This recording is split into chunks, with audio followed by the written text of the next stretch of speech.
Ce lundi 22 septembre 2025, la coalition de l'AFC 123 a tenu une séance de capacitation sur la matière de gestion de la bonne gouvernance, mais aussi du leadership. Dans cette séance de capacitation, nous notons la présence de toutes les autorités de cette coalition de l'AFC 123. Lors de cette séance, le formateur international Gilles Makuza s'est exprimé devant la presse du pourquoi de cette séance de capacitation.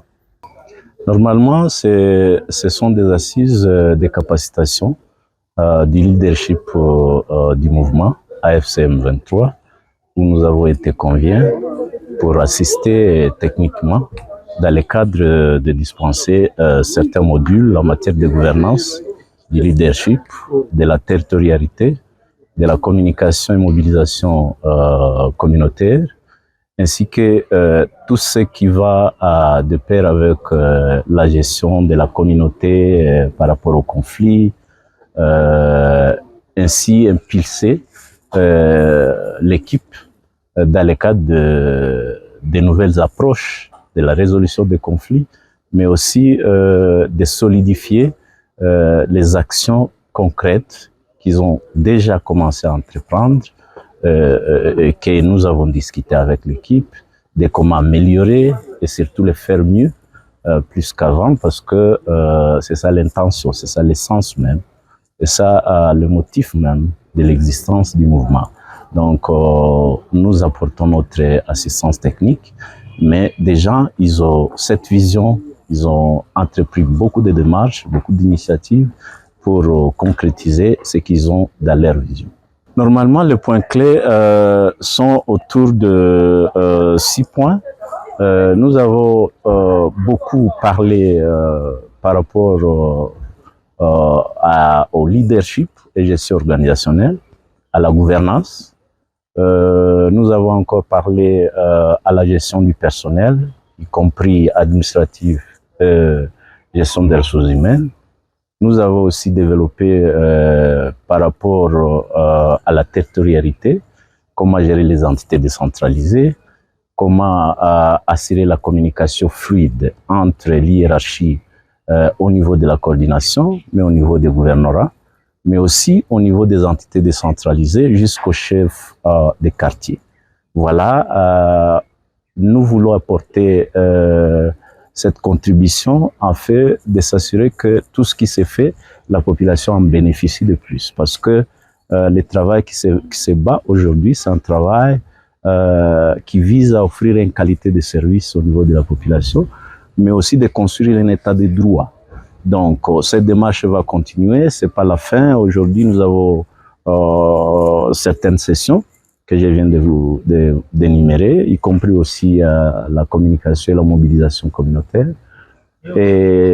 Mais demain, on va continuer avec d'autres sessions, normalement sur les finances, la gestion des finances, la gestion sur le contrôle des qualités et l'audit institutionnel, s'assurer que tout ce qui se passe dans les normes, les standards acceptés, mais aussi que les gens qui sont en fonction respectent scrupuleusement les lois en place. Donc, c'est-à-dire, même si on dirait certaines personnes qui sont déjà en fonction ne doivent pas en fait reprendre certaines erreurs qui ont été commises du passé. Donc, on veut qu'ils soient bien outillés pour qu'en fait, tous les actes posés soient des actes légaux et ça se passe dans les normes et les standards acceptés, sur le plan national, mais aussi sur le plan international. Merci. De la part de l'AFC 123, le secrétaire permanent Benjamin Mbonipa s'est exprimé sur cette première journée de la séance de capacitation de la gestion de la chose publique. Nous allons suivre ici le secrétaire permanent Benjamin Mbonipa. Justement, nous venons d'une séance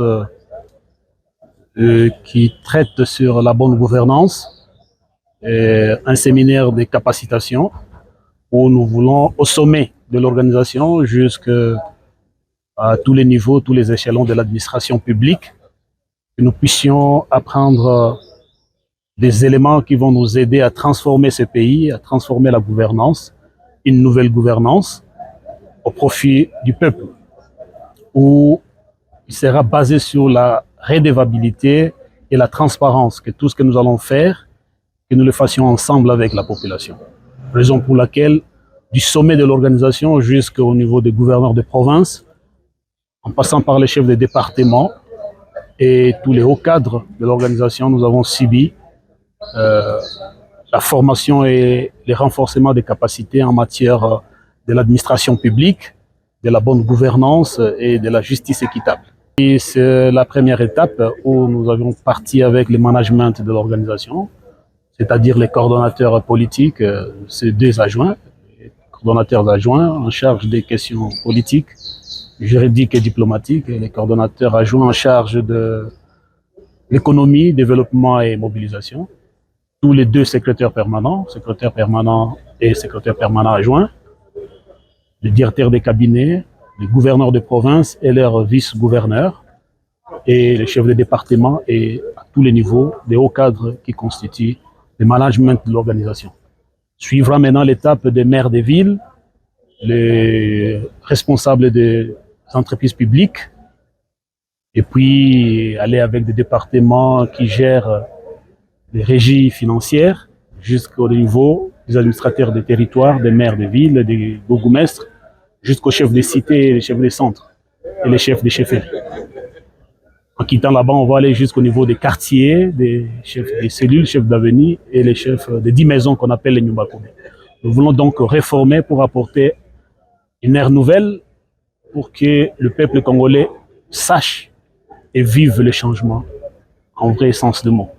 Voilà, mesdames et messieurs, comment s'est passée cette première journée de capacitation sur la gestion de la chose publique. Nous vous rappelons que cette séance va prendre des jours, soit le mardi 23 septembre 2025. Je suis Zungu Chema, lui, pour les comptes de Voice of Kivu à Goma.